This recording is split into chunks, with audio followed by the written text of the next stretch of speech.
what's sometimes referred to as the developmental Buddha nature, the fact that we can, this quality of our mind, this nature of our mind that allows us to develop good qualities and to eventually dismiss, get rid of, abandon negative states of mind, ignorance, bad habits, anger, low self-esteem.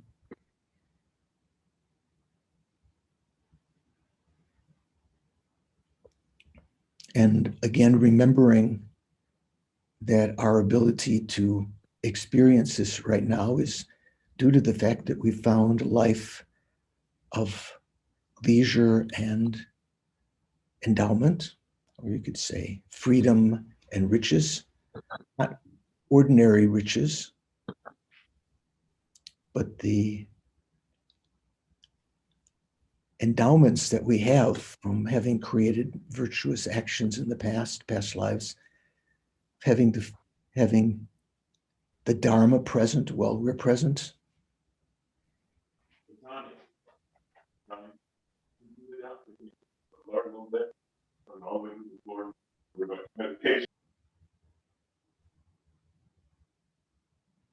Follow it very closely to the endpoints when it just changes direction.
Make a mental note of the quality of your breathing. That is, how deep it is, whether it's shallow or deep.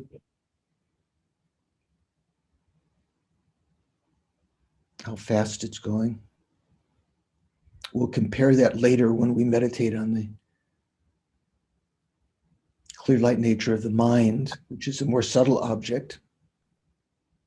See how the breathing is then.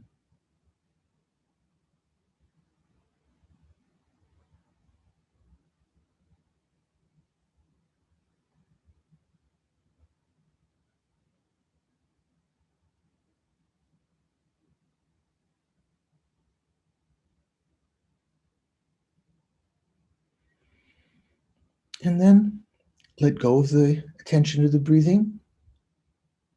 Bring your attention to your mental consciousness.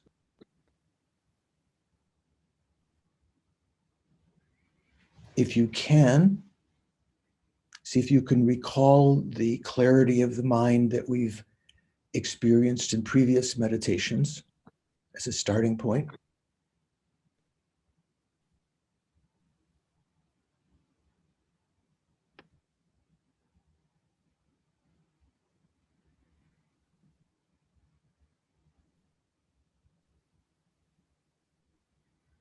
Let go of your attention to any thoughts or even emotions.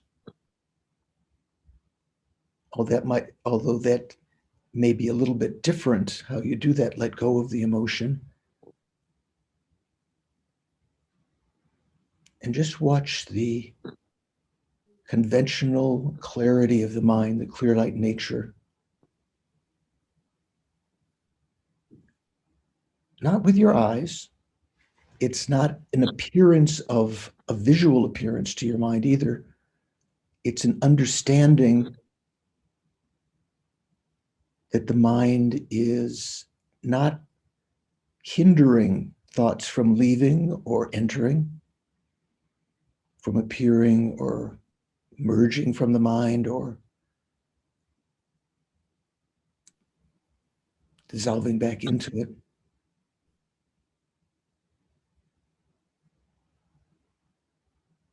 It doesn't have a color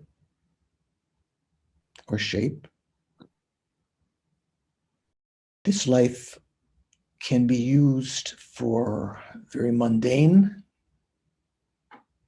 pursuits, thinking of the 8 worldly concerns, the 8 worldly dharmas as our main sources of happiness, trying to find happiness of the mind and body, pleasure, possessions, power, respect. Or we can use it to develop the inner qualities that can lead us to escape from cyclic existence and eventually achieve both an liberation from cyclic existence, even the state of buddhahood, enlightenment.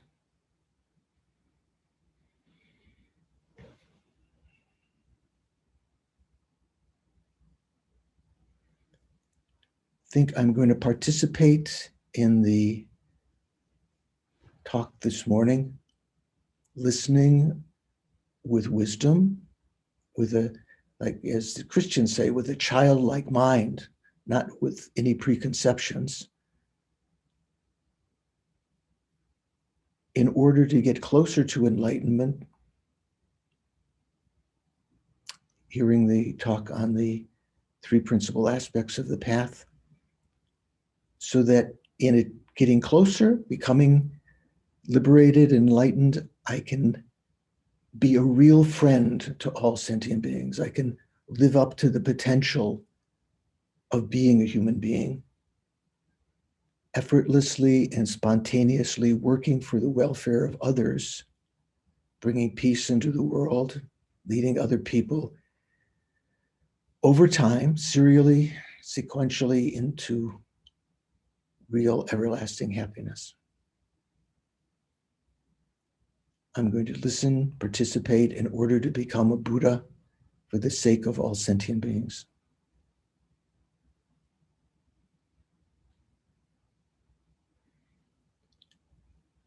And then we'll formalize that with some of the prayers.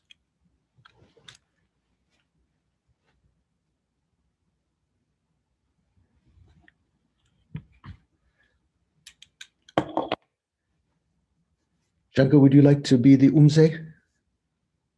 Umse means the chant leader in Tibetan.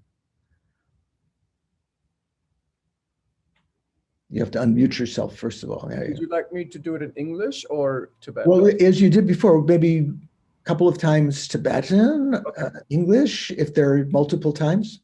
All right.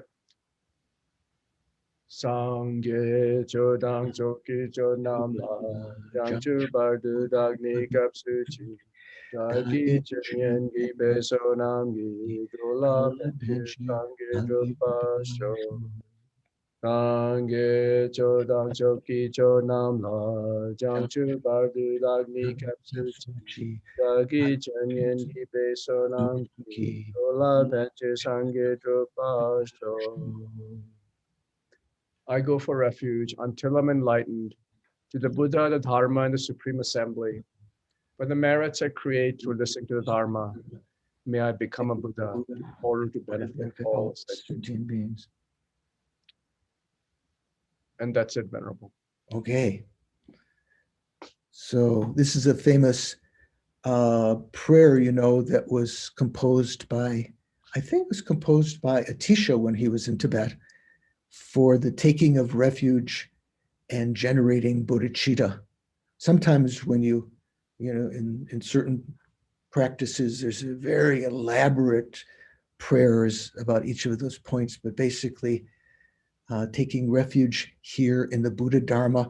And it says the highest assembly, that means the Arya Bodhisattvas, not just, we take refuge also in the Hinayana Sangha, those that have not developed bodhicitta yet, but we take, when we're talking about Mahayana refuge, we take refuge in the Arya Sangha, especially the Arya Bodhisattva Sangha, those who have developed, bodhicitta.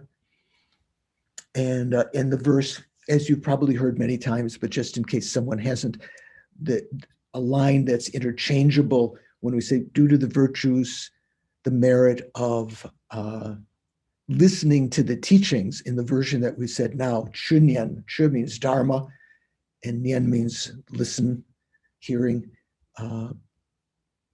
May I become a Buddha to benefit all sentient beings.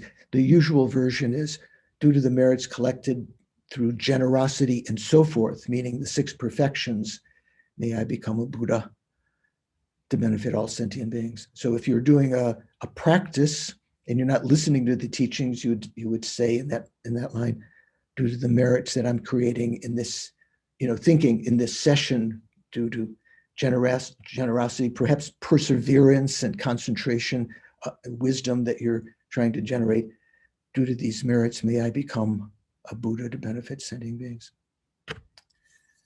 So let me begin by asking if there are any questions or comments that you have.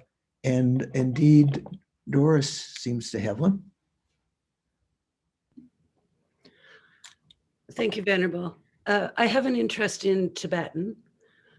Recently, I saw that Lama Zopa suggested in the 3rd line to change so, S-O, to shog. I was wondering how that changes that line. 3rd line. Yes. Yeah, do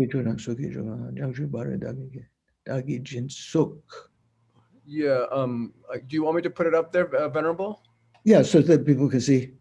Okay, hang on. Let me find my Acrobat. Where is it? Oh, here it is. Oh, no. Acrobat. Oh, okay. Oh, shoot. Oh, I'm sorry, Venerable. Okay, no problem. I need to do the share screen at the bottom first. Okay, here we go. Okay. There we go. So it says, by the merits I create through listening to the Dharma, Dagi Chunyen Gipe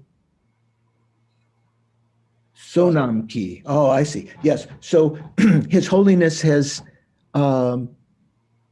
Sonam means merits. Sonam. The Tibetan word Sonam. It's a common Tibetan name also. There's like the author of one text I'm following here, Yeshe Sonam Rinchen. So that Sonam means merits. Merits generally, there are 2 kinds of collections that we have to accumulate in order to become a Buddha. There's called the collection of merit and the collection of wisdom. So here it's just saying merit. And so His Holiness the Dalai Lama has said that rather than saying Sonam, you should change that to Tsog, T-S-O-G, Nam. In that case, the Nam would be a plural and the end of Sok. So due to the merits of, due to the, what did I say? I take refuge, I go for refuge until I'm enlightened to the Buddha Dharma and Supreme Assembly. Due to the collections I create through, in this case, listening to the Dharma, or in the other case, due to the giving and so forth, may I become a Buddha in order to benefit all sentient beings. So instead of saying Sonam, T-S-O-G, it's a little different, but it's Sognam. So Sog means collection, like when we do the Guru Puja, sometimes, I don't know if you've done, there's one special offering called Sog. Gana. Gana means collection or assembly. So it basically means assembly of male and female Dakas and Dakinis, male and female practitioners. You're making special offering in terms of Tantra. So sok. So due to not two collections, it says collections, due to the collections that I accumulate due to listening and so forth, or giving and so forth. So that's more, His Holiness' suggestion is that's more broad. Okay, does that help, Doris? Sorry, I thought I was muted. Yeah.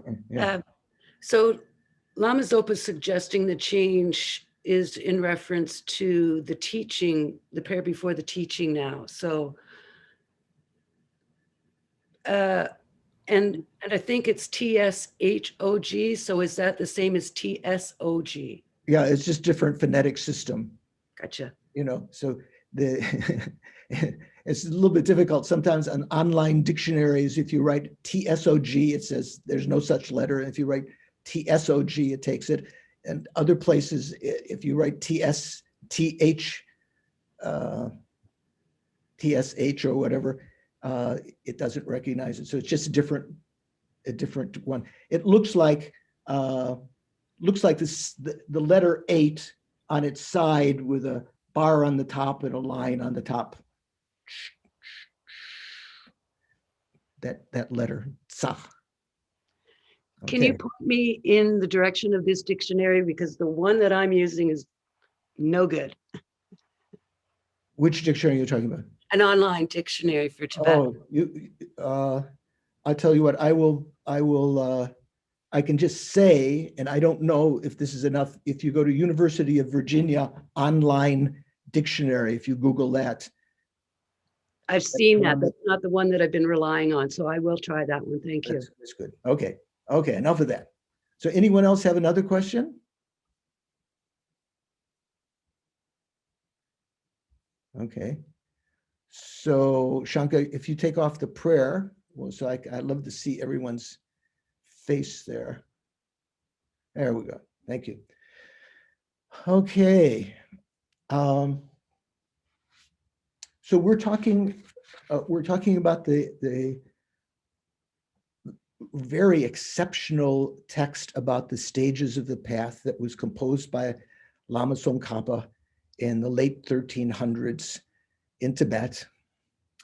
It's called the Three Principles of the Path, sometimes translated as the three principal aspects of the path, because there's anyway, I'll mention to Doris at some other time if she's interested in Tibetan why there's a difference of opinion, why it's called aspects or not. Three principles of the path. Mainly it's talking about three essential realizations that are necessary to go through the sequence of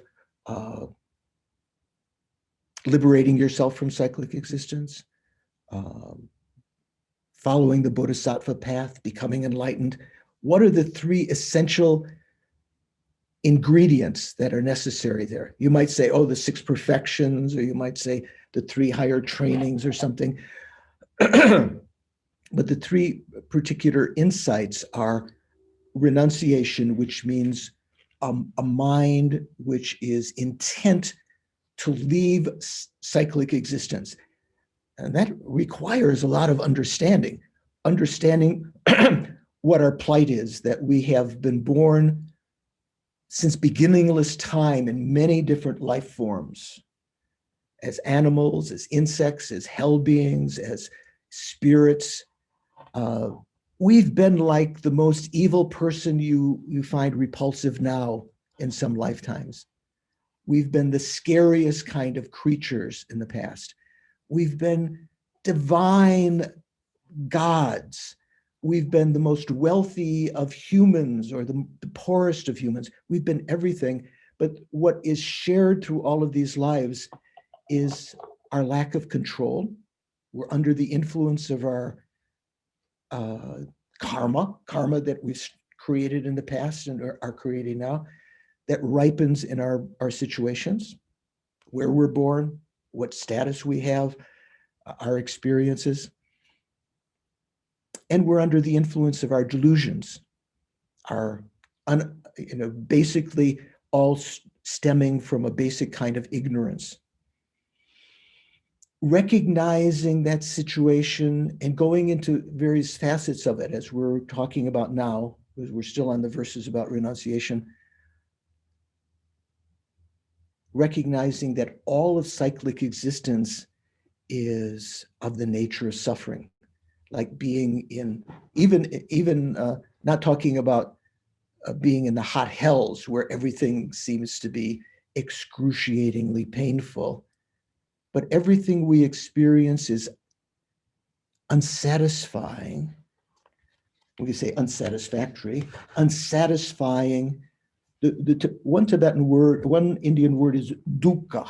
Have you heard that word before? Dukkha. Dukkha is Indian word that basically means suffering. Some New Age people like to say it means unsatisfactoriness. Yeah, that's okay. But basically it means suffering, that even what we call pleasure, ordinary pleasure, is just a misunderstanding by us. It's a reducing of one suffering, exchanging it for another. And while the bigger suffering is going down, and the lesser suffering is still going up, when there's still a gap between them, we call that pleasure, relief. So understanding that pervasive nature of suffering, that we're all capable of that, understanding this is someplace to escape, and then investigating whether it's possible to escape. Is it, although the situation is unbearable, maybe there's no solution. It's like, in the world, finding your punishment unbearable, but there's no way you can get out of it. But is there a way to escape from cyclic existence? That requires deeper understanding also. So that's all involved with renunciation. Bodhicitta is a state of mind, a motivation, also like renunciation. Renunciation is basically the motivation to get out of cyclic existence for yourself, basically. Bodhicitta is a motivation to not only to get out of cyclic existence and become an arhat, but to become the supreme arhat, an enlightened being, a Buddha, because from that status, you can effortlessly and spontaneously alleviate the suffering of all living beings. You can lead them on the various stages, even unknowing to them. You may appear as a neighbor who is an object of your patience, as a Buddha, giving you a chance to practice patience at the right time, not at a time when you're, the Buddha's not going to appear in such a way that it causes you undue negative karma. So bodhicitta is based on empathy and compassion for sentient beings, and recognizes that simply to escape from cyclic existence for myself, I would leave all living beings behind who are exactly similar to me and wanting to be free of suffering, wanting to be happy.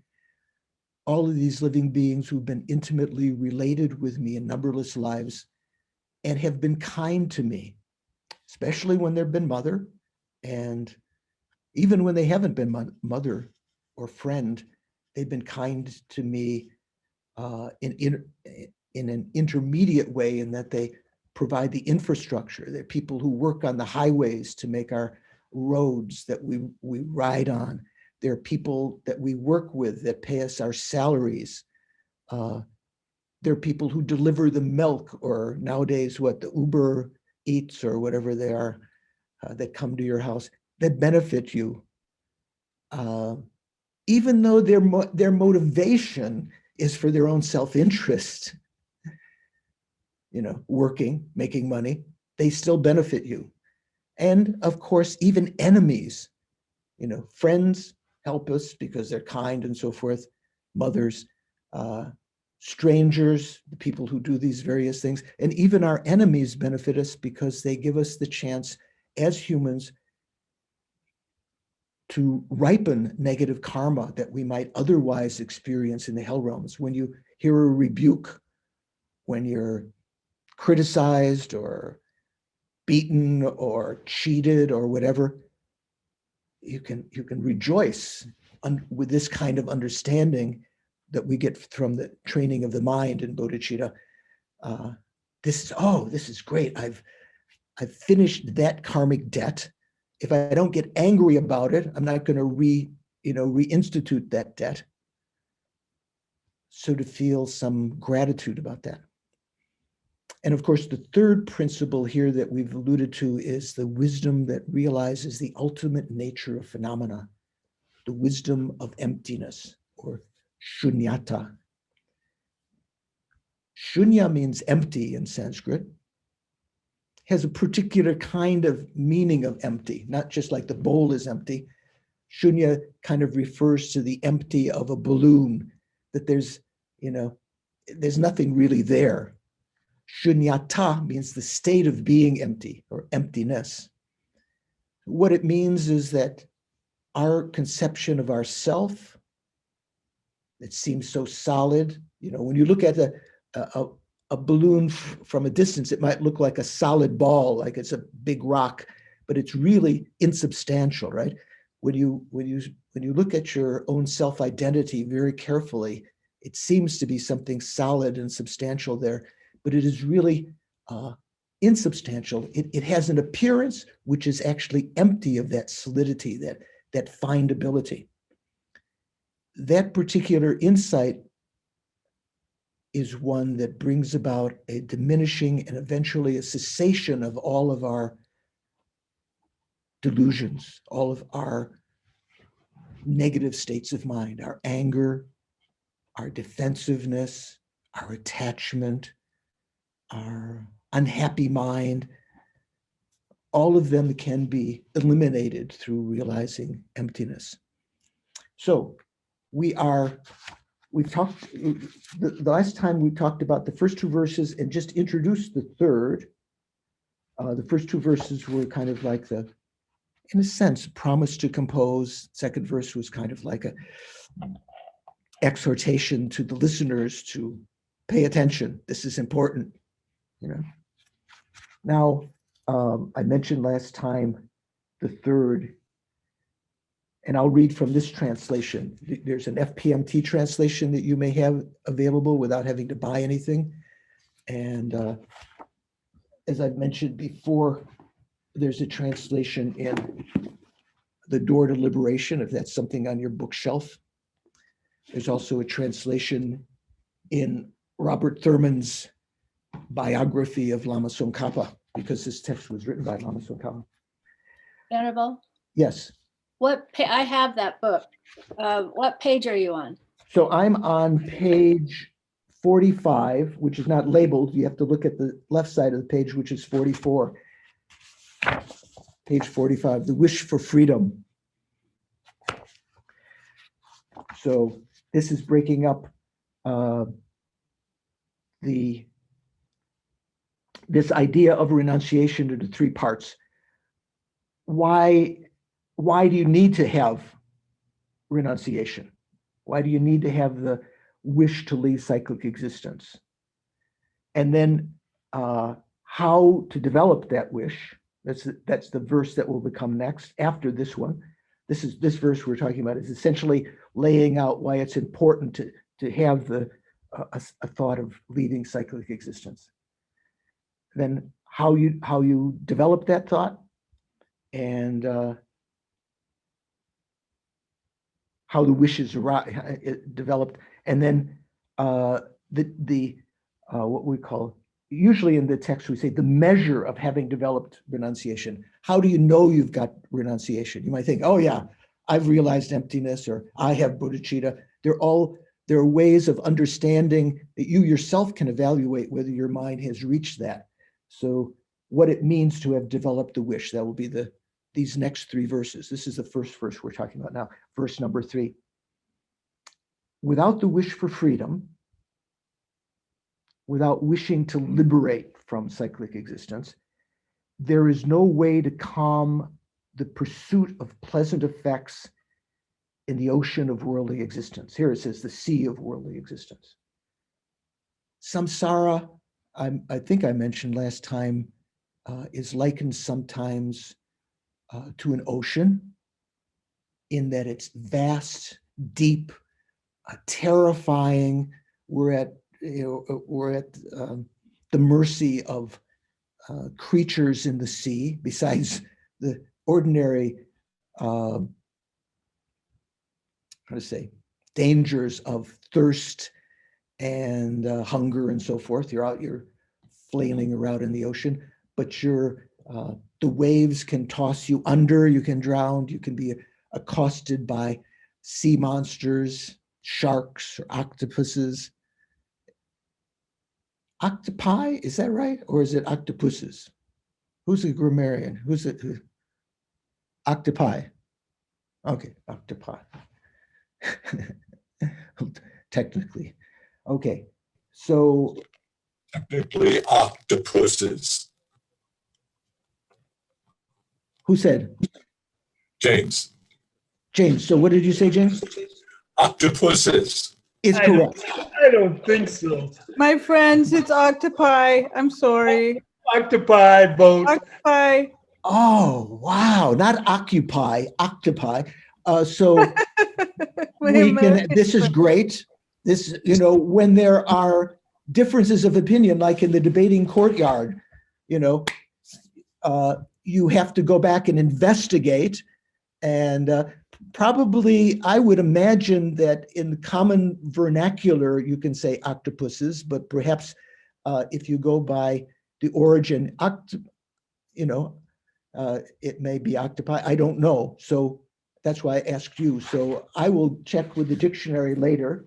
I can look it up in my OED right now if you wish. Okay, well, you do that. I have to leave, but I won't do that right now. Okay, so without the wish for freedom. Freedom means freedom from this ocean of cyclic existence, or if you talk about it in another way, the prison of cyclic existence. There are other kinds of metaphors or analogies to cyclic existence, but two that are quite prominent is thinking of cyclic existence like an ocean, so vast, very difficult to get out by yourself. You're going to need a raft or someone, Coast Guard, come out to get you out. Maybe a passing ship coming by, but very difficult. The other analogy is used is like being in a prison where you are really not free, but you do the best you can. In the prison systems you hear about in the movies or stories, or if you've ever visited prison, or if you happen to have been in prison. I don't know, anyone has, maybe you don't want to say if you've been in prison, but Caroline, have you been in prison? You don't have to say, no, okay. You smile.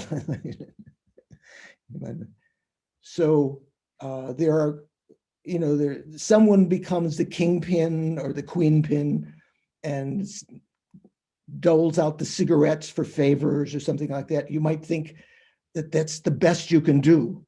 You do the best you can, but in cyclic existence, maybe that's what we feel. That's all you can do. But you can escape from this prison. You can leave this prison. Without the wish for freedom, there is no way to calm the pursuit of pleasant effects in the sea of worldly existence. So one of the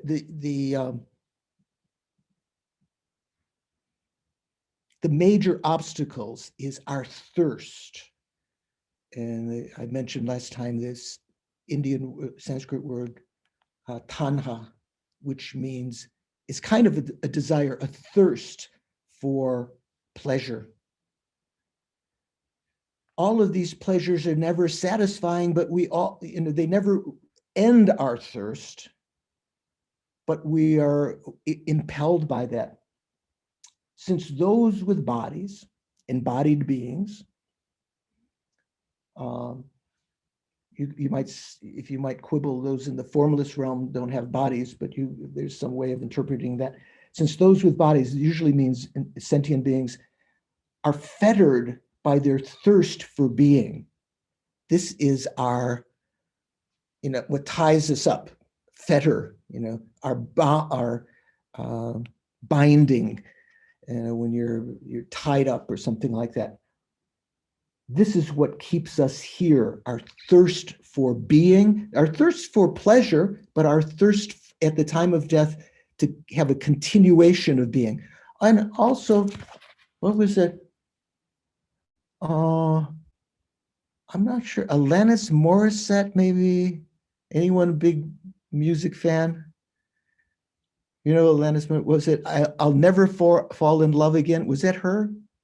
At least she had a version of that. Okay, you have to check. Now you have to check later. I thought at one time of giving a course for some open university, like, the New School of Social Research in New York, is very avant-garde, giving a course on Dharma, just using music, songs, like the circle game, Joni Mitchell's circle game, talking about samsara or, different things like this. Or you can't always get what you want. Mick Jagger, right? That's cyclic existence, right? You can't always get what you want. So there's one song, I'll never fall in love again, always making that, decision. Oh no, I've been burned. I'll never do that again, or I'll never have another cigarette again, or I'll never have another drink again. I'm never going to have another binge, but always, unless you're really special, you fall in love again. You have another cigarette. You have another bowl of ice cream that gives you, I'm talking about myself, that gives you acid reflux, or you fall in love again. Since those with bodies are fettered by their thirst for being, first seek the wish to leave cyclic existence, to leave samsara. So in our quest for spiritual development, the first step is to realize our situation, the suffering situation, and having understood that it's possible to escape from this, to seek that, to have that wish to leave cyclic existence. Make sense? Anyone have a thought as we're discussing this? What comes to your mind? Any doubt about that? Larry? Oh, okay. Larry was itching first, Doris. So let Larry unmute himself here. I'll just say Dionne Warwick. Oh, she I'll never fall in love again. Okay, yeah. That was the famous one. I'm more Alanis Morissette, I think, might have said it. So Larry, you're probably not a Dionne Warwick fan or a Alanis Morissette fan, but I had a question about the when it says all living beings are bound by their craving for existence or for thirst for existence. I guess the same translation. Right. Does that correspond with one of the steps on the 12 links of independent origination? Yes. So craving within existence. Yes. You say craving, grasping, existence. 12 links. You know what the 12 links are, everyone? Sometimes when I ask people, they'll give random ones because they haven't learned them in a sequence. So in sequence, about in the middle, a little toward the end, craving, grasping, and becoming is how we've often translated them in English in recent years. But the one that we translate as craving is actually this word that I'm mentioning, tanha, which means thirst.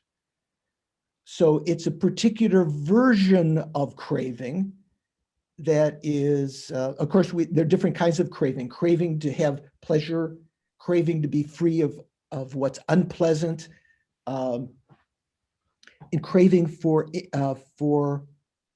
continuation of existence. That particular aspect of it, that particular kind of ignorant mind, we say ignorant mind because it's grasping to stay in prison, it's grasping to stay in the ocean. That particular state of mind at the time of death is what gives karmic seeds on our mind stream. It sort of vivifies them. Karmic seeds to be born in the hell realm or in the spirit realm, the Preta realm, the animal realm, or as a human. It gives them impetus to grow, and the strongest of them at the time of death is what will impel us into the next life. So I believe, Larry, you're correct in that. That's what's being referred to here. So thirst has many kinds of variations. It's tana, craving. Craving in life is what, creates a lot of our problems. It's not, also anger creates problems, but it's that particular delusion of that particular kind of attachment or craving for continued existence, which propels us from life to life. If you put your finger on the top of a little beetle, or right now, I'm not sure, cadada? Not cadada, how do you say it? I also pronounce it like I did when I was a kid. Cadaver? No, the little insects that are coming, 17-year. Oh, gnats? Oh, no. Cicadas. Cicadas. When I was a kid, I was say cadadas. So I revert to that, unfortunately. Cicadas. So if you put your finger on the top of a cicada, it's going to want to get away from you. Anyone have cicadas yet? Where are you, Larry? Delaware. Delaware. I just heard this morning. Yeah, I guess that's one of the places. Is that not everywhere yet? Every living being, when I say every living being, who has not deeper insights, say Arya beings, we have a sense of protection, a fear of dying. So, if you were to choke someone, they don't, besides the fact that it's unpleasant, they're incredibly fearful of losing their life. An insect, if you put your finger on it and they try to get away, an ant or a cicada or whatever. So that's that particular kind of delusion is being centered out here. Let me read you just a couple of lines from Geshe Sonam's commentary. People who are rich and influential experience much anxiety about gaining and retaining wealth and authority. There's a worry of retaining it, as I mentioned last time, hiring bodyguards, protecting your wealth from lawsuits and from thefts, thieves and so forth. But also in gaining, one of the big problems of our age right now, when we talk about inequality between the the conservative movement and the liberal movement, we might say. Conservatives want to not only conserve their wealth, keep their wealth, but they're against what the term that's used now, redistribution, right? Any kind of, we want to keep our status, and therefore, that's somewhat fueled by that kind of emotion, that kind of thought. The rich and influential or powerful, or those who are in a favored status, don't want to give that up. Anything that is antithetical to that is seen as bad. They're consumed by fear of losing what they possess.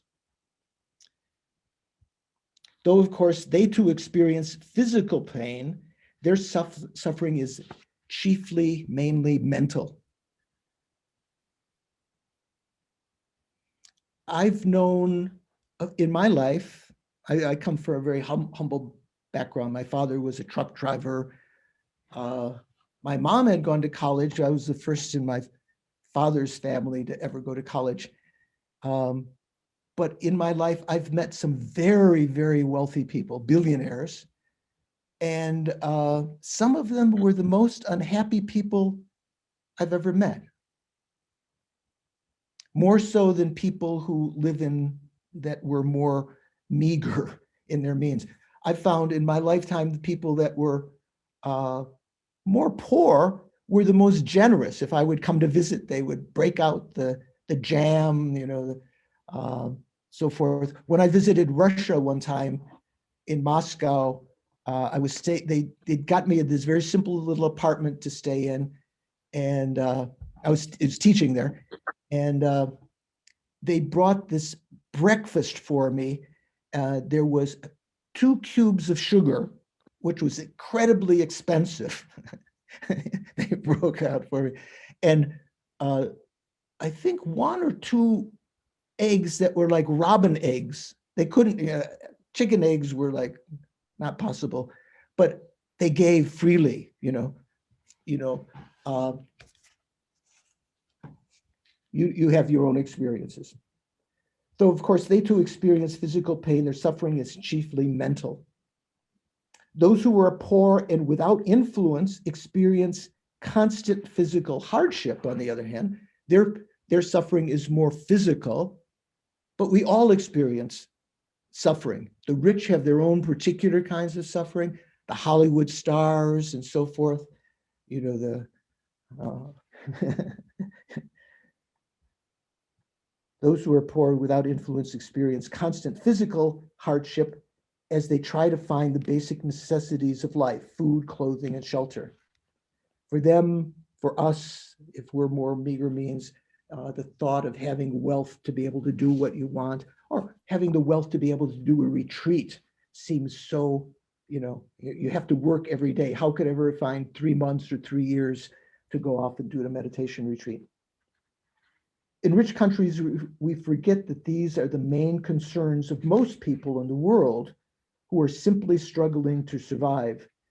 Their suffering is mainly physical, though naturally they also experience anxiety. Everyone faces trouble and sorrow. Another segue here. So the next verse, and all of these are important to keep in mind as we're trying to develop spiritual qualities. This next section is titled "The Thirst for Pleasure," and this is the second of these 3 verses. This is verse number 4. It's how this wish is aroused, how we develop the wish to leave cyclic existence. So knowing that unless we have renunciation, there's no way to quell this suffering, you know, being in the prison. Unless we want to get out, there's no way to get out. Unless we want to escape from the ocean, there's no way. Now, how do we develop that? Verse 4. Freedom and riches are hard to find. So this is referring to what I mentioned in our meditation every week, that we have a life right now of leisure and endowment, or freedom. Leisure could be leisure kind of means you have free to do what you want, right? So freedom is maybe more technical term, means free from states in which you have no choice, like being born in hell or spirit realm or animal. You have no choice to be able to practice the Dharma, or even born as a human, having no choice, being born in an authoritarian country. Maybe right now, Iran is a bit like that, certainly communist China. What are some of the other countries? Well, there's some other places right now like that also. Anyone have a particular note of an authoritarian where you can't practice, you know? North Korea. North Korea, maybe Cuba at one time to a certain degree. Freedom and riches are hard to find. freedom and endowment. That means a life that comes about from having created the causes of that. It's difficult to find a life of leisure and endowment because the causes are very difficult to create. It's the main reason. There are examples of how difficult it is to find a life of leisure and endowment. Left to our own devices, without having gone out of our way to create special karma to be born in the as a human or in the upper realms. The situation is a little bit like the classic example in the Buddha Sutras. A turtle living on the bottom of the ocean has, the last time it took a gulp of air, it came down to the bottom, it's sitting there. Every 100 years, it comes up for one breath, sticks its head above the ocean surface, takes a gulp and goes back down to the bottom. That's a little bit like our situation. We're mainly inhabiting the lower realms. In the hell realm, most often, the spirit realm next to that in frequency, and animals, even sort of exalted status from terms of the lower realms, we're often down in those. More often, only like 1 second out of 100 years are you above the surface. I'm not sure I mentioned in this, I don't think I mentioned in this class, if anyone here is a mathematician? Shayla, oh, Shanka, yeah. Victor, So we used to make, at MIT, we used to make what are called napkin calculations. So certain things you need to know. So how many seconds are there in a year, Shanka?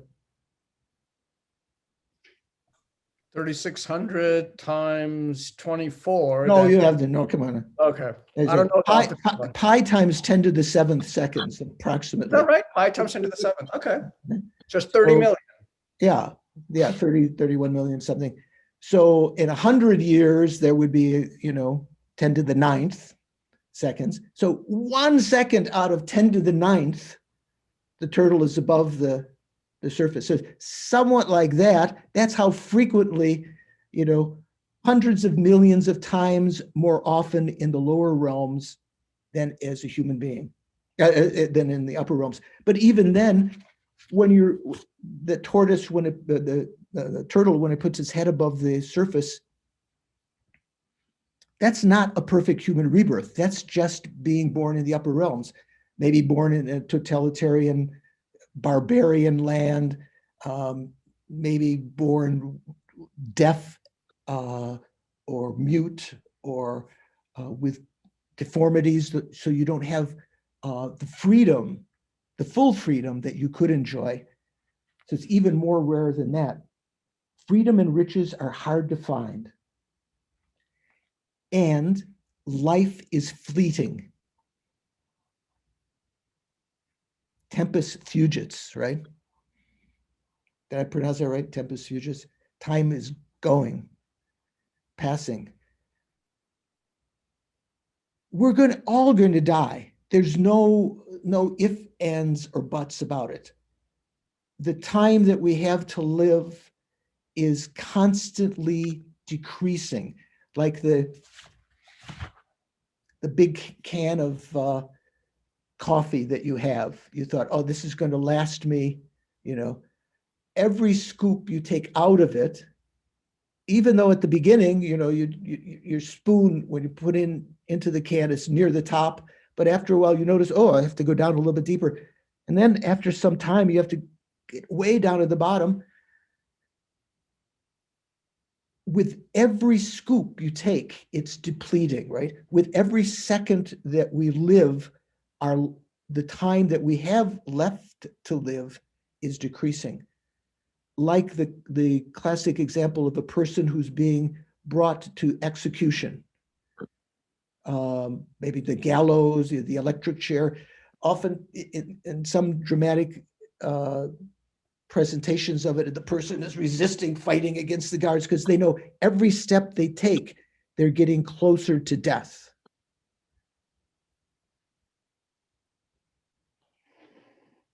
This is very, very powerful. Recognizing with various examples in your life, these kinds of concepts. Milarepa, you've all heard of Milarepa, right? The great Tibetan saint who achieved enlightenment in one lifetime. Very, very poor conditions, had just one, at one time, just one cloth to cover his body, had one bowl that he cooked his nettle soup in. That was his main possession, I think, besides his cloth. Once when he was going down to the stream to get water to make his nettle soup, nowadays you might think nettle soup is something super expensive, because if you go into Whole Foods or something, if you want a bowl of nettle soup, it'll cost you $10. But it's the poor man's food, even in the third world, something like that. So he was going down to the stream to get some water to make his nettle soup, and he tripped, and the bowl fell and broke. And all that was left was that, in the inside of the pot, due to the making nettle soup so many times, there was a coating of nettles that looked like the bowl. That was all that was left. He couldn't cook in that, obviously, but he rejoiced at that point. He said, "Oh, this is an example. Life has showed me how impermanent, how transitory, how fragile our life is, how it could break at any time. Besides the fact that life is fleeting, that we don't have much to live and it is constantly eroding, it can change at any time. We can lose life at any time due to very minor circumstances. Just a pinprick of a sting of a poisonous insect or a bite by a snake, you can die." So this is a very incredibly valuable state of mind to have. Imbuing yourself again and again in meditation, familiarizing yourself with the teachings, and then recognizing examples of that in everyday life.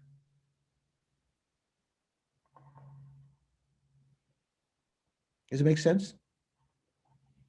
I might have mentioned to you before, Lama Yeshe mentioned once, Lama Thupten Yeshe, who is the founder of the FPMT, whose disciple is Lama Zopa Rinpoche.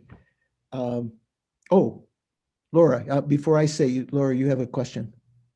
My question is, would it be correct to assert that one could be born without the freedoms and advantages, yet through the suffering of change, over time, conditions will change, and they, at some point in midlife, find or acquire the freedoms and advantages, and are able to practice? Yes. That's possible. In fact, we might all have the karma to have those freedoms, to escape from a totalitarian regime situation or so forth, or to have hearing aid, or to have operation to get your sight or something like that. But that itself is brought on by a desire by the person to find those situations, or it can become, karma can change, your country can become liberated or something like that. That is mentioned in the teachings as possible. So if there are any of the factors of the freedoms and endowments that we're missing, we can try to acquire them. Say, for instance, it doesn't have to do with money. You don't need to acquire money. That's not one of the endowments. Things like that. But one of them might be faith in the teachings. That's considered to be one of the endowments, that you're born with a certain amount of faith or confidence or hope, at least, that you can acquire these kinds of realizations and that you might become a better person. So if you don't have that kind of faith, you can work on that.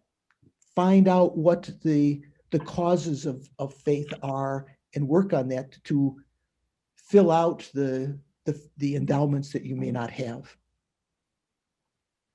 Okay. But Laura, it actually had a question also. She's patiently waiting there. Thank you. Can you hear me? I can hear you well. Thank you for the class. And I'm wondering about an example possibly of renunciation, practicing renunciation in everyday life. Just simple ways as an antidote for attachment, etc., for the worldly dharmas. Right. Okay. Well, I've given a couple of examples of my own. When I eat ice cream, the combination of sugar and lactose, I think particularly, I end up with reflux. So at that point, I'll have a certain renunciation. Oh, I'm not going to eat ice cream again. You know, I'm going to renounce ice cream. Of course, that's not very deep. People that are alcoholic develop a certain renunciation for a short period of time at the beginning. It's definitely possible to renounce alcohol, but it requires not just like one short resolution, like we make New Year's resolution, maybe New York resolution also. You need to have a deep insight how this is ruining your life. You know, how you don't have the freedom then. You lose your reputation, your companions if you are an alcoholic who is not under control of that. In the same way, you can find examples in your own life of things that you've pursued that you realize over time with wisdom don't bring the gratification, they actually cause you problem. Like if you have the tendency of stealing, once you might, until when you're young, or if you're of a certain mindset, you might think you won't get caught if you're clever enough. But that experience, once you've experienced punishment, if you're of a certain state of mind in prison, you may renounce that. You may, in your own mind, you may give up, realize that the punishment that you've received, the suffering that you received from following that, you may be able to renounce that. If any of you others have examples, you can chime in. But there is a kind of an analogy there. Here, the wisdom that you have to recognize is that we are in a suffering situation in cyclic existence. It's the very nature of cyclic existence to be suffering. It's like the example of someone who's carrying a load on their back of thorny bushes, and constantly, while that load is there, you are constantly suffering. The only way to get out of that is to take that load off. Here, the load is equivalent to our delusions. As long as we have delusions in our mind stream, we're constantly going to be creating the causes of suffering, karma, negative actions, which will bring about suffering in the future, bad rebirths or obvious suffering in one lifetime.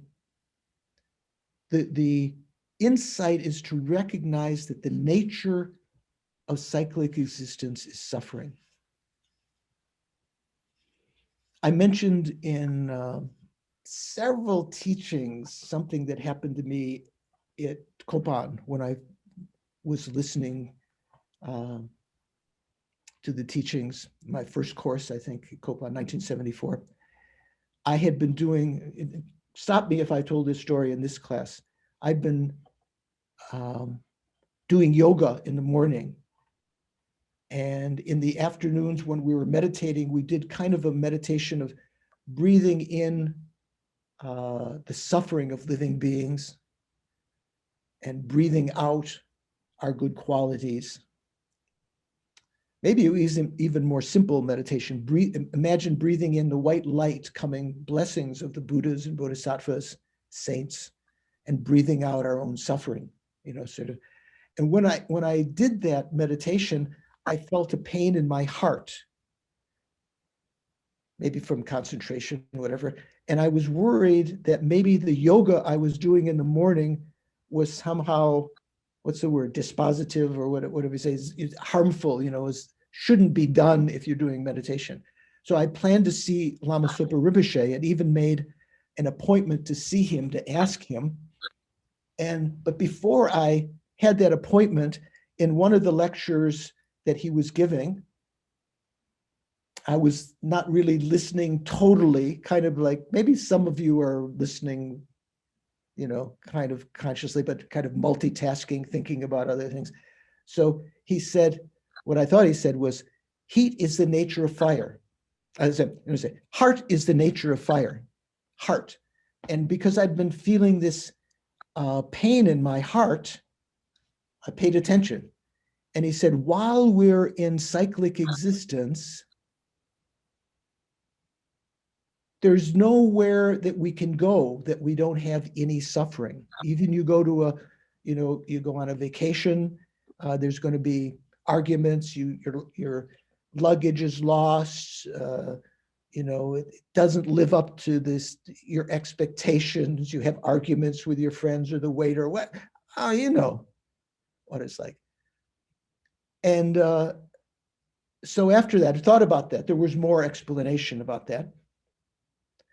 In the next coffee break, it was soybean coffee, not real coffee, soybean coffee.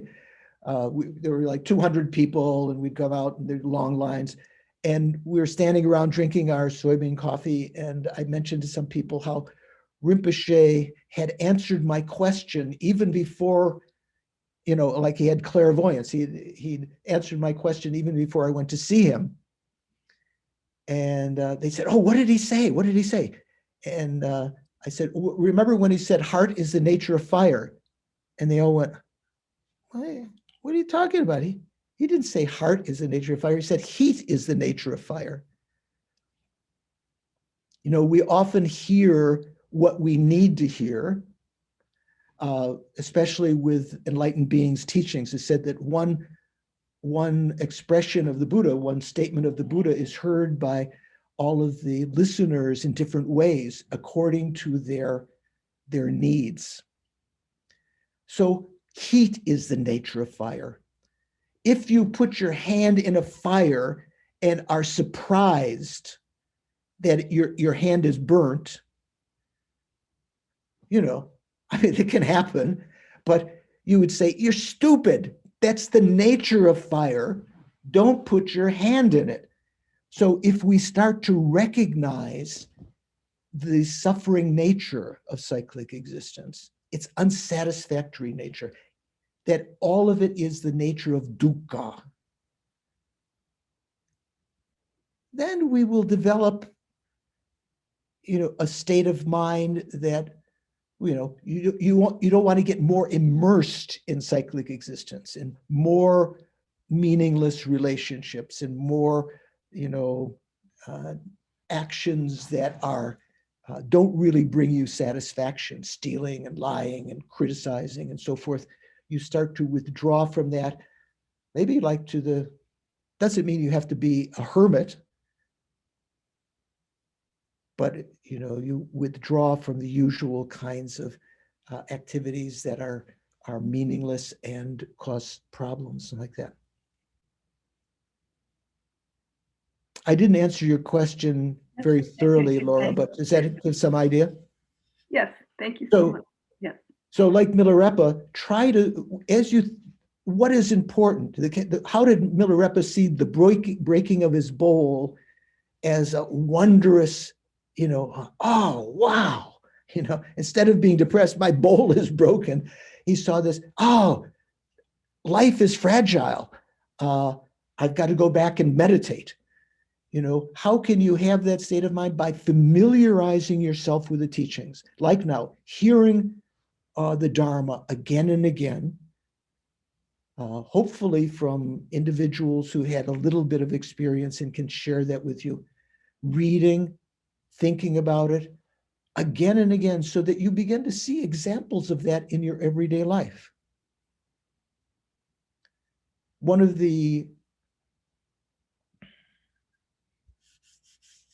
advice that Lama Yeshe gave once when asked by Venerable Sangye Khandro, maybe some of you know Venerable Sangye Khandro, nun who wrote How to Meditate. She's one of our friends when we first were ordained at Kopan. She's still teaching. If you ever have a chance to hear her teachings, very good, especially as a woman, has a very special effect. She asked Lama in the early days, she said, Lama, how can we beginners meditate? What's the best way to meditate on emptiness? And Lama said, his eyes, to be able to give some advice like this. He said, the best thing you can do is just recognize how many times you are wrong, how you mistake situations. You think it's 1 o'clock, it's actually 12. You think you're supposed to go south when you're going north. All sorts of things you can mistake. Because the understanding of the first entry into understanding emptiness is to recognize that what we think is so true, that things are really existing like that there really is an I, that we could be mistaken. How can you know? So one example that in my own experience was being in a line in I think in Delhi or maybe Lucknow or someplace, one of the train stations. Long lines. If you've ever been to India, you know how long they are.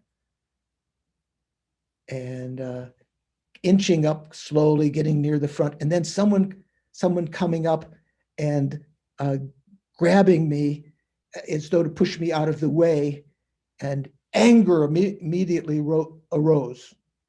And then turning around and seeing it was a friend who was just, what do we say, joshing, or what do you call it, joking or teasing, he wasn't trying to take my place. He was just pretending.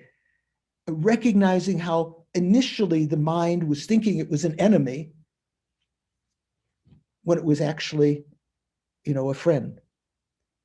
So you can see many kinds of examples like that.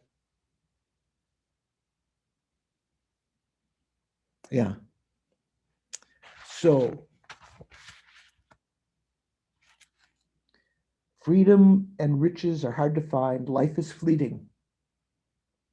So here we're involving from the classic Lan Rim several of the elements. One of the meditations on the preciousness of the perfect human rebirth, the life of leisure and endowment, what you can use it for, how it's difficult to attain, and the fact that it is impermanent, which is one of the separate meditations. Although you have a perfect human rebirth now, it will eventually be lost in not so distant future. And with every second, you're getting closer to that.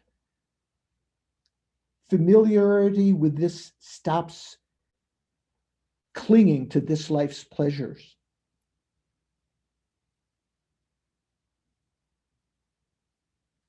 Recognizing impermanence, especially. Lama Yeshe used to say that other than emptiness, we might think that's like the atom bomb, that's like that will really blow up our delusions. That's what we really need. But other than that, the next most potent realization to overcome our delusions is recognition of impermanence, subtle impermanence. Every instant things are changing. Someone who you think is your enemy, if you say some nice word to them, or they overhear you on the other side of a bush in the cocktail party, one of these potted plants, they overhear you saying, oh, I've always liked you know, that person, you know, I've always, you know, the person who's over there, let's say it's Shanka. Shanka's on the other side. Shanka thinks he's my enemy. I don't like him. They overhear me saying, oh, Shanka is so smart. He's worked so hard, so compassionate. And then in just an instant, the relationship can change. Also, negative way, you say one harsh word to someone with whom you've developed rapport, loving, trusting relationship over a long time. One harsh word, sometime, have you ever noticed, maybe experienced something like that? Relationship changed, you know, distrust.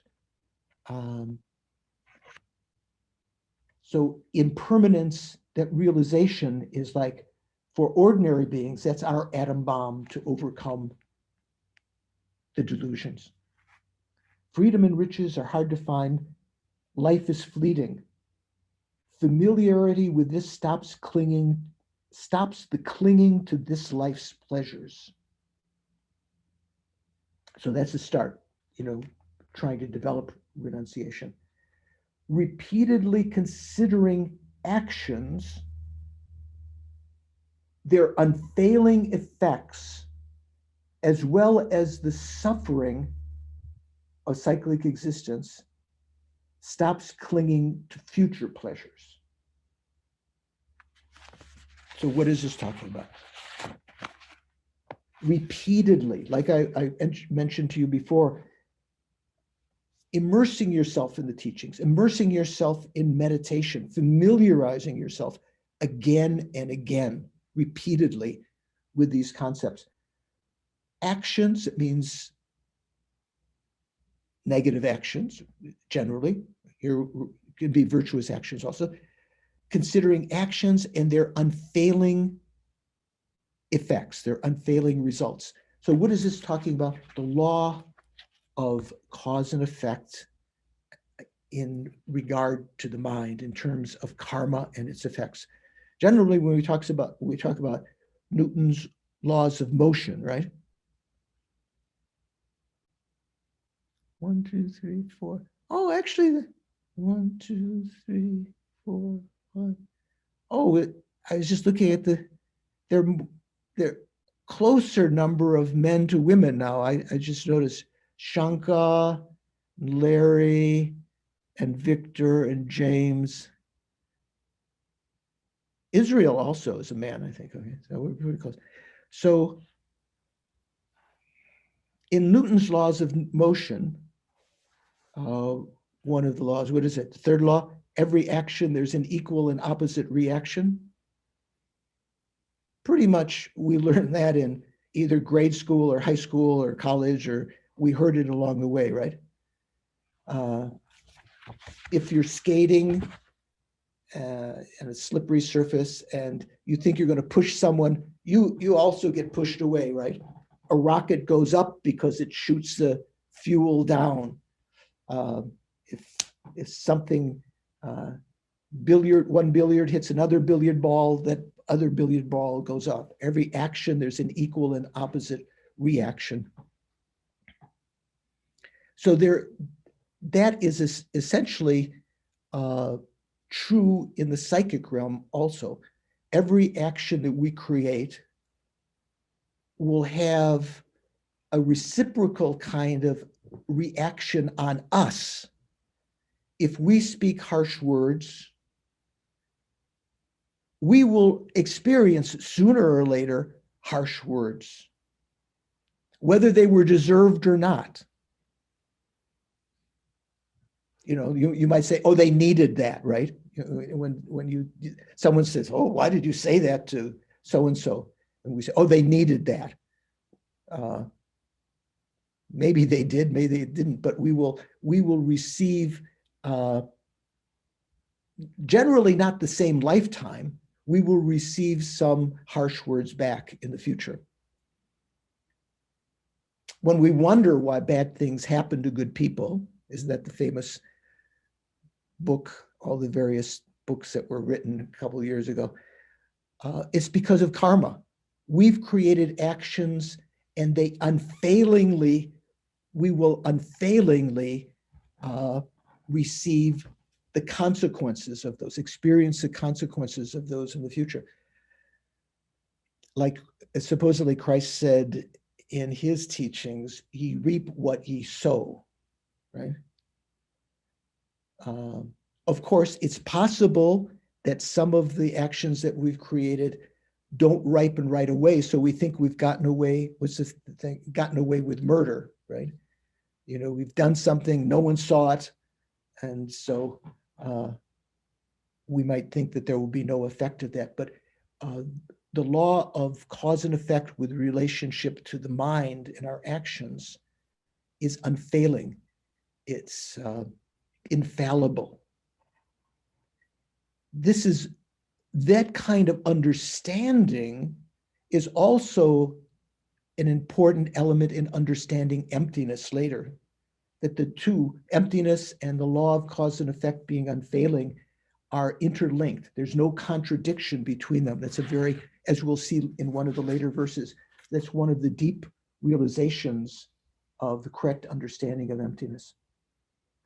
So repeatedly, that means meditating again and again on actions and their unfailing results, as well as the suffering nature of cyclic existence, stops clinging to future pleasures.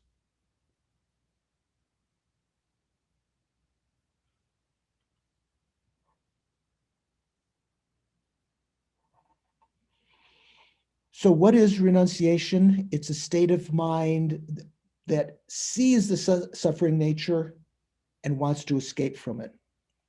So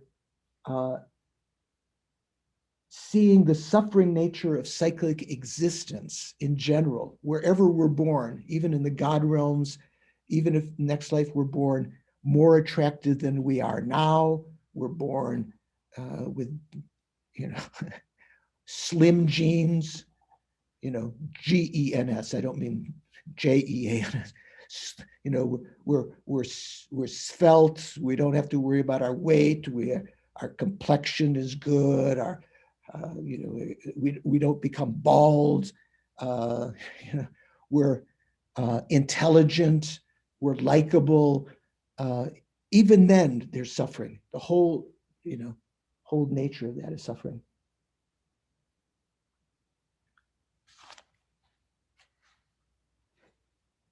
So this is the introduction to that.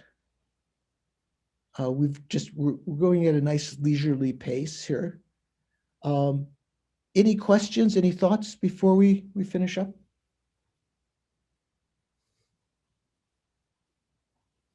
Claire, are you trying to, yeah, good. I wanted to know more about desire and karma, how they play in. And I mean, does desire create karma, you think? Does desire override karma? I mean, if you don't have the karma to, let's say, acquire the teachings or go live in a monastery or whatever, does desire have any effect? Or, I mean, how does that work? Well, so say give another example. I'm not quite sure what you're thinking. What is that? What did Denzel Washington, that movie with Tom Hanks about when Tom Hanks had AIDS? They're in the elevator together, and Denzel Washington says, "Run that by me again like I'm a 4-year-old." I can't quite grasp what you're asking. I'm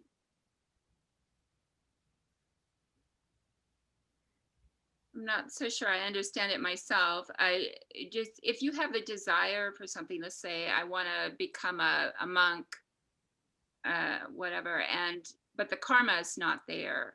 How does desire, I mean, you had mentioned desire earlier as like desire to acquire faith in the teachings. Right. That so it's like an arrow that aims in a certain direction. But if the karma is not there, it doesn't come to fruition. Okay. Is that so right, or what?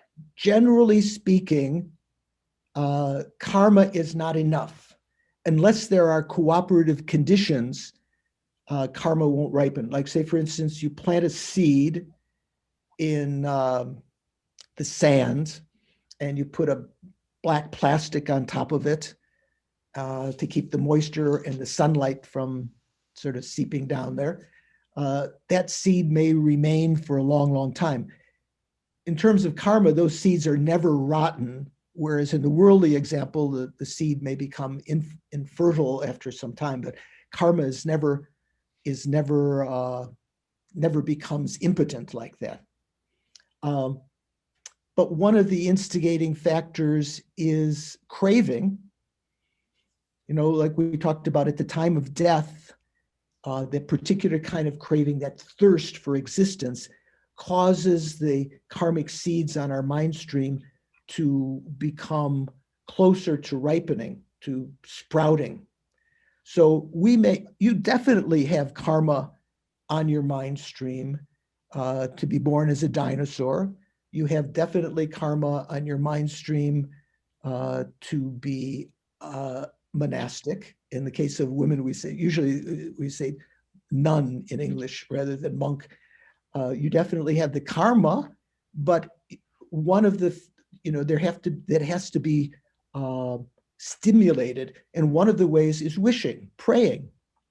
Prayer from a Buddhist perspective is called the path, the Tibetan word is mon lam. Doris, take note, you're interested in Tibetan. Mon means aspiration, lam means path of aspiration. So wishing, aspiring, oh, wouldn't it be wonderful if I could live a life of a monastic or a renunciate or, something more spiritual. That itself can help to fructify, to ripen those seeds on our mind stream. Not all desires are bad. Sometimes people, when Buddhism says attachment is a klesha, a delusion, something that creates negative karma, they think that means all desires. Some desires are good. The desire to liberate from cyclic existence, the desire to become a better person, to become a monastic or whatever, they can be very positive. The desire to be rich and famous, generally that's based on a misinterpretation of cyclic existence. So that's often mixed with attachment, right? Not all desires are attachment. Attachment is a particular negative state of mind. There's a verse in the commentary to the Prajnaparamita Sutras, the wisdom, the perfection of wisdom sutras that talk about emptiness and so forth. Commentary to that by Haribhadra says, Semke pani shendon chir yangdak sukpe jangchub de. The definition of semke, that means bodhicitta, generating the mind, is to wish, the wish for supreme enlightenment for the welfare of sentient beings. So in the commentary to that, some people say, oh, that can't be good. Wishes are attachments. So how can bodhicitta is wishing to achieve enlightenment for the sake of sentient beings to alleviate their suffering? That's bad because that's attachment. But that's not all wishes are attachment. Not all wishes create negative karma. So the wish to become a monastic, the wish to become a better person for the sake of others, those are positive desires. Desire can be, both positive and negative. So how does it play with karma? I mean, does it take karma to ripen that desire, or? The desire helps to ripen the karma. And if we realize that, say in our lifetime, we're very poor, and we think, not just now, but in the future, I would like to have at least resources that I didn't have to always worry about, taking time off to do retreat or to have the basic necessities of life. So you want to create the karma for the future So you begin to investigate what's the cause of having resources? What's the karma I have to create that I don't have right at the moment, or it's not ripening? I have to be generous. Generosity, giving to others, creates the karma to receive oneself. There are ways with wisdom and compassion that your karmic activities become even stronger, that can ripen even in this lifetime. Generally, when we create karma, it's going to be delayed. Are you with me, Claire? You're thinking something else? Yeah. Yeah, you're fine. So, sometimes people think instant karma. I hit Shanka hits me back. Instant karma, right? Or I criticize someone and someone criticizes me back. That's not instant karma. What we've done is we've created, and when I hit Shanka, sorry, Shanka, is the bruise gone away? It's okay. When I hit Shanka, I create karma that's going to come, that will ripen sometime probably in a future life. What I do in doing that is I create a cooperative condition for my karma to be hit, karma that's already on my mind stream to come back. So being generous can create the karma for future lives to have wealth and possessions. And it also can be a cooperative condition now for your karma to ripen now. So it's a double win-win situation. So in terms of creating the karma to be a monastic, let's say, just as a tangible example, wishing for that helps to ripen karma that may be there. Another thing to do is to engage yourself in the states of mind that see that as a sensible path, that admire that. That helps to create the karma and also to ripen karma that may be there but doesn't quite have the right cooperative conditions to ripen. As you admire it, oh, here, example. Say, for instance, I fall into, I saw some movie on TV the other day. I think it was called Iceman. Anyone see that movie? It was very, at one point, it's based on this fellow who was found, where was it, in Switzerland or somewhere a couple of years ago, who they thought was a hiker. He was frozen in the ice. And when they thawed him out, they realized he was, what was it, 50,000 or 80,000 years old. So this is sort of like a drama based on how he might have ended up there with, injuries and everything and frozen. And at one point he's walking on the ice and he falls, he's chasing some other guy who's been attacking him and his family. He falls into a big crevice.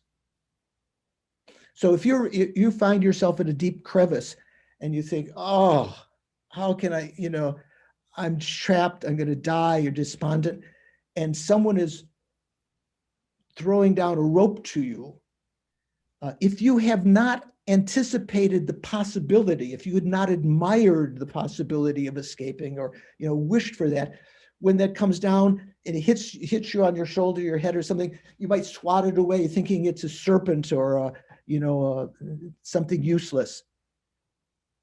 When you make prayers, let's say, wouldn't it be wonderful if I became a nun? Or wouldn't it be wonderful if I overcame my addictive personality or my anger or whatever? When the right, the Buddhas and life itself provide opportunities, having that kind of wish prepares you for the possibility of a solution. If someone were to say to you, Claire, I have a cabin up near that monastery in Montreal that you're welcome to stay at. You may not, if you hadn't thought, wished and aspired to that, you may not recognize it as an opportunity to be close to the monastery, to get familiar, to meet the nuns. So prayer also has an effect to ripen our karma. When Lama Zopa Rinpoche many years ago gave a set of initiations in Italy, the wealth deities, as part of what's called the Rinchen Gatsa, the ocean of precious initiations. And there was just one segment on the deities that, certain wealth deities that you pray to have wealth. It was the most subscribed course in history at Instituto Lama Tzong Khapa. And Lama Zopa Rinpoche was very displeased. He said, what do these people think? Simply by practicing this, you become wealthy? The wealth comes about mainly through prayer. That is ripening and desire, you say, prayer, path of aspiration. If you have a very powerful prayer, like the bodhisattvas can ripen their karma, one of the 10 perfections, we usually talk about 6 perfections, right? Amongst the 4 other perfections, one is the perfection of prayer. It's the ability to cause karmic seeds on your mind stream to ripen now for virtuous purposes. So the bodhisattvas, if they need to have wealth to build a monastery or to help the poor, or to have medicine arrive, that prayer helps to ripen on their mind stream.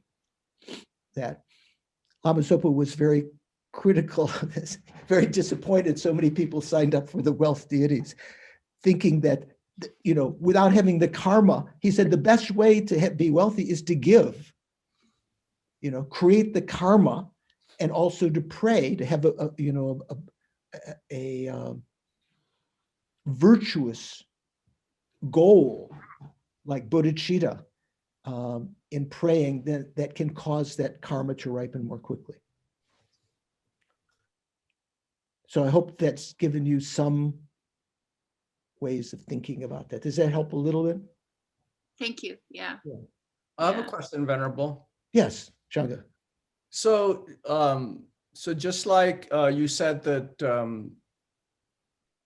oh, right. So I'm wondering, so you have these immediate karmas, like the 5 heinous crimes and so forth and so on, right? So they will come to fruition immediately in your next life, right? Not just in some future life. Is there any kind of virtuous action like that will come immediately in the next life? Okay, so those actions are in Tibetan we say samme nga. Sam means interval, me means no, nga means 5. So the 5 actions of immediate retribution. There's no interval, you create in one lifetime and then the next lifetime you experience. That's what you're talking about, right? People colloquially call it the 5 heinous crimes and so on. So first of all, they definitely can be purified as during the time of the Buddha, the son, the prince of King Ajatasattu, or was Ajatasattu was the name of the prince, I can't remember. Anyway, he committed all 5 actions of immediate retribution with the bad advice of Devadatta, who was a rival of the Buddha. Yet he was able to purify them. So that first of all, they don't have to ripen. In the Hinayana generally, it's like definite. But there are some actions that can ripen in this lifetime even. Usually those actions are actions that were created at the beginning of your lifetime, in one case, with respect to your parents, who are very heavy objects of karma, because they've been kind to you in having given you this life. So if you're very disrespectful to your parents and, so forth, that can lead to that kind of disrespect when you're older in this lifetime. If you take care of your parents and kind, that can bring effects in this lifetime. And with respect to holy beings such as the Buddhas and gurus and so forth, karma that's created with positive intent, with respect to our teachers who explain the entire path to us. So in that sense, they're very, very kind. They're heavy objects of karma. Bodhisattvas, arhats, and so forth, Buddhas. Hard to know whether we've met arhats or bodhisattvas in this day and age, right? So we say usually teachers, that can ripen in this lifetime. And that's one of the reasons why it's possible to achieve enlightenment in one lifetime. You don't have the karma yet to achieve enlightenment. You can create it, the realizations and the karma in one lifetime. So it's possible. I don't remember particular, well, in the Prajnaparamita Sutra, there's a famous story of the always crying bodhisattva who, with great reverence for his guru for years and years, attending to him, even when he was in retreat. And in order to keep the dust from interfering when the guru would come out, he would even take a sharp bamboo, and cut his veins so that his blood would act. It was a drought that would keep the dust from up. With those kind of actions, he achieved incredible advancement in that lifetime. But I don't know of a definite term for 5 actions of immediate retribution which are positive. Okay. So I've gone over a little bit, but maybe worthwhile, and you've been patiently staying with us. Thank you very much. Let's do a little meditation dedication, and then a prayer of dedication that Shanka will put up afterwards. So sit comfortably. Relax your body, relax your mind.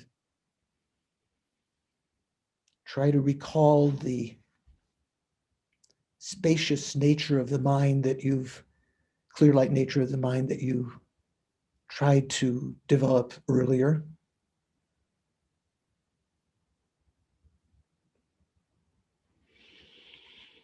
And within a clear state of mind, recognize that we've created virtuous karma this morning, listening to the teachings with a good intention, good motivation. Maybe even had some inspiring thoughts that created virtuous karma. Oh, I'm going to do that. I'm going to meditate. I'm going to try to develop renunciation. These virtues, these merits will definitely ripen within cyclic existence on our own continuum.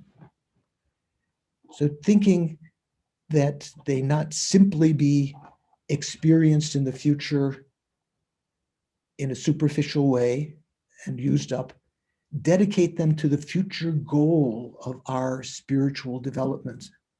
They will not be exhausted in that way until those goals are achieved.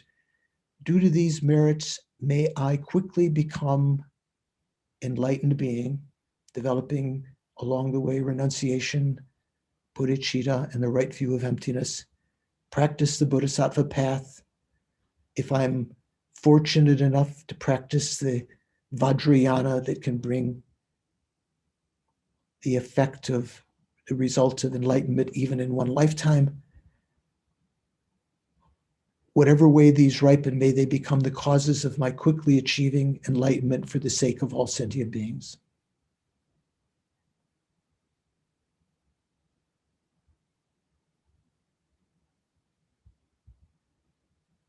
Thank you very much.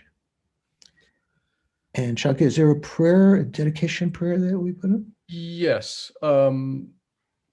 Share screen. Sure. There we go. Due to the merits of these virtuous actions, may I quickly attain the state of a Guru Buddha and lead all beings without exception into that enlightened state. Oops. May the supreme jewel bodhicitta that has not arisen arise and grow, and may that which has not arisen, which has arisen not diminish, but increase more and more. So when you say that verse, it's important to have almost meditated on the meaning of that. Otherwise, just saying the words can become a kind of superficial thing. May this precious, supreme bodhicitta that is not arisen in my mind stream yet, due to these merits, may that take root, may that grow. And whatever good minds in that direction that have already developed, may they not diminish, but increase. So it's very important to occasionally, when you say these prayers, to think of it very slowly and meditate on each part, so that when you say the words in the future, it will bring back that understanding. And next. You who uphold the subduer's moral way, who serve as the bountiful bearer of all, sustaining, preserving, and spreading Manjunath's victorious doctrine, who masterfully accomplish magnificent prayers honoring the three jewels, Savior of myself and others, your disciples, please, please live long. The wish-granting, wish-fulfilling jewel, source of every single benefit and happiness in this world, to the incomparable kind Tenjin Gatso, I beseech, may all your wishes be spontaneously fulfilled. Venerable One, to you whose kindness exceeds that of the conquerors, of all the conquerors for those wanderers in far-off places, especially the West, mindful of your loving concern for us in intentionally descending again into a family of a far distant land, we make this request, O Lama, please, please live long. Finally, beloved teacher, leading your students toward wisdom and compassion, explaining through exacting discernment the steps of the graduated path, you are the unequaled guide. Please live a long and stable life. So thank you very much. It's so nice to see you. And even if I didn't see you, it was nice that you were here. So hopefully see you next week. And remember, this Wednesday, the Most Venerable Rabina will lead the ceremony of taking the 24-hour Mahayana precepts on Wednesday. Wednesday is a special day. It's the full moon of this holy month called Sakadawa in Tibetan, Vishaka, named after a constellation in the Indian sky. The full moon of that is sometimes just called Sakadawa itself. Dawa also means moon. Moon and month are related, right? Not only in Tibetan, but in many of our languages. So on that day when the Buddha, the full moon of that month is when the Buddha was born.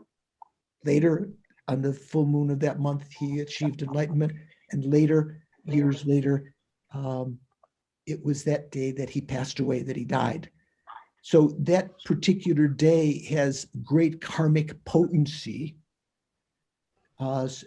Merits are multiplied. So if you were to take the Mahayana precepts on that day, as Tibetans often do, almost you can say that, and you keep the precepts, you don't break them, you create the karma to have a perfect human rebirth in the future. To create the karma to have a perfect human rebirth might have individual karmas over many, many lifetimes have to come together to bring that about, like the tortoise, the turtle coming up only 1 second every 100 years. So you can accomplish that incredibly precious goal in just that one day. So I would urge you to take part in that. And with that, say goodbye. There's also Venerable? a Yes. lunar eclipse that day. Say again? Someone said There's a something? lunar eclipse that day. Oh, There is a lunar eclipse that day. so that's even more, generally, you know, on solar and lunar eclipses, it's said that also karma is multiplied. You know why, Claire? Generally, let's say an eclipse, here's a lunar eclipse, but an eclipse of the sun, when the birds are outside, the animals are outside enjoying the sunlight, suddenly it becomes dark. Fear arises. It's so, in situations like that, when the negative mind can predominate just because of the elements, the astrology, you might say, or astronomy, it's more virtuous at those points to practice virtue. It's more powerful karma because it's a little bit like the infinite swimming pools. It's just like maybe 20 feet long, but you know, there's a stream of water going at you, and you, just to keep in one place, you have to exert a lot of energy. It's like going against the stream. It's said that in this degenerate age, when the delusions are more prominent, keeping one vow for one day creates the same karma as keeping all of the monastic vows for an entire life at the time of the Buddha, when it was so easy, you know, you were going with the flow. So on the lunar eclipse or solar eclipse days, as the negative minds predominate, if you can practice virtue on those days, it's even increased even more. So Sakadawa on the lunar eclipse, to go for it. Okay.